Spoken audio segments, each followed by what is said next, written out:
Hey kids! Welcome back to the channel. In this video, we catch ADV podcasts and more lies.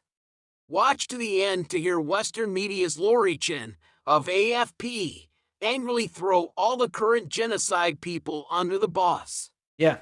So China misquotes the UN, doesn't issue correction. All right. So for those of you who don't know, the United Nations kind of fell into China's hands here. A little bit of a trap. This Bachelet, Miss/Miss, I don't really know, but Bachelet. Bachelet, yeah. Is it Bachelet? Yeah. Sure it's Bachelet? Well, yeah, it's French, right? I suppose so. They obviously didn't watch the speech.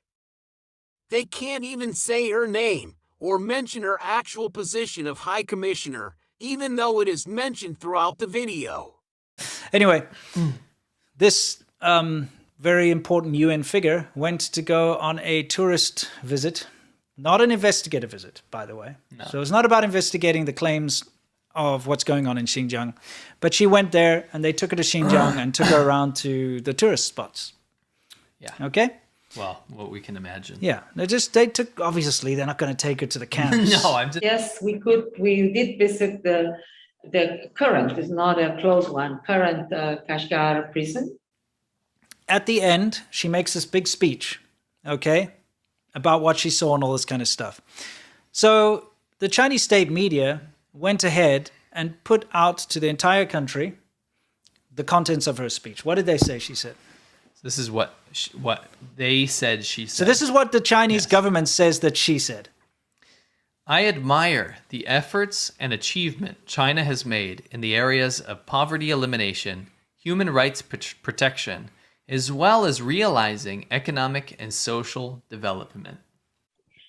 Poverty alleviation and the eradication of extreme poverty, 10 years ahead of its target date, are tremendous achievements of China. The introduction of universal health care and almost universal unemployment insurance scheme go a long way in ensuring protection of the rights to health and broader social and economic rights. China's efforts in support of the multilateral 2030 agenda and the Sustainable Development Goals, both at home and internationally, are also valued. What did she actually say? She said, "We will be discussing sensitive, important human rights issues, and I hope the visit will help us work together to advance human rights in China and globally."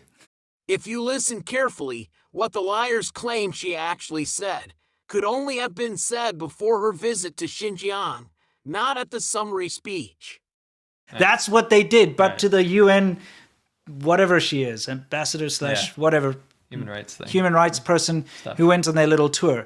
They Representative. They force-fed lines about the poverty alleviation and that she admires Xi Jinping's efforts and the Communist Party's efforts at doing X, Y, Z, and she said nothing of the sort. Apparently, they think their viewers are too stupid to check for themselves. Then it's Bachelet. Yes. Yeah. Bachelet? No, I'm just talking shit. Just wanted to make- That the UN Bachelet woman. So your average, like, lower class person milling around in China now is going to think, wow, China must be so good because the UN came in and said that we're great with human rights and we lifted everyone out of poverty and they admire us. They didn't even insinuate that. No. She didn't say anything like that. She said, we will be discussing sensitive, important human rights issues, Right. and I hope this visit will help us work together to advance human rights in China and globally. That's what she said. Yes. Nothing of this, like, I admire your poverty alleviation. This poverty alleviation shit needs to shut up, by the way. It's like the only thing that they can go for. Poverty alleviation and the eradication of extreme poverty, 10 years ahead of its target date, are tremendous achievements of China.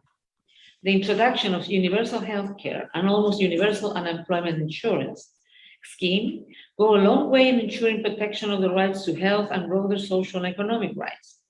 China's efforts in support of the multilateral 2030 agenda and the Sustainable Development Goals, both at home and internationally, are also valued. Yes, we did visit the current, it's not a closed one, current Kashgar prison. We were able there to visit around, to see the different places, the places where the prisoners were inside the places in their cells. We could visit the hospital. I mean, many different facilities inside the prison. While they were explained, we visited also there is a court inside the prisons for prisoners who want to appeal to certain sentences and decisions, so they can have a trial inside and discuss and try to obtain a less or to commute the punishment. And we also saw them in different activities while they were there. So I would say to that prison, the access was pretty open, pretty transparent. We asked many questions and they answered all of them. Could I now ask Laurie Chen from AFP to unmute? Thanks, High Commissioner. So I wanted to ask a little bit more about timing of this visit. So reports say that your current term as High Commissioner will end in September. And why the last-minute attempt to visit Xinjiang now, after over 2 years of negotiations with the Chinese, when your term is almost over, when many of the camps have been wound down, when almost all visible evidence of oppression in Xinjiang has been cleaned up?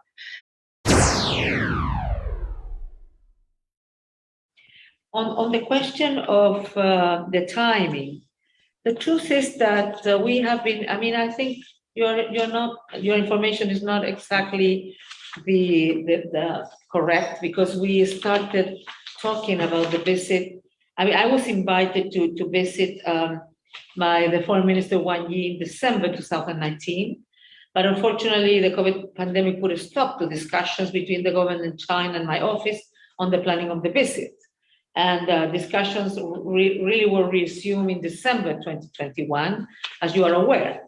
And one of the agreements that for me was essential before coming in a visit was that I could count with an advanced team that will come here, make all the arrangements, I mean, discuss all the places where we wanted to go, where we want to have access, the people that we wanted to go to mosque, they want to talk to religious leaders, that we wanted to talk to civil society, that we wanted to talk to business leaders, etc., etc.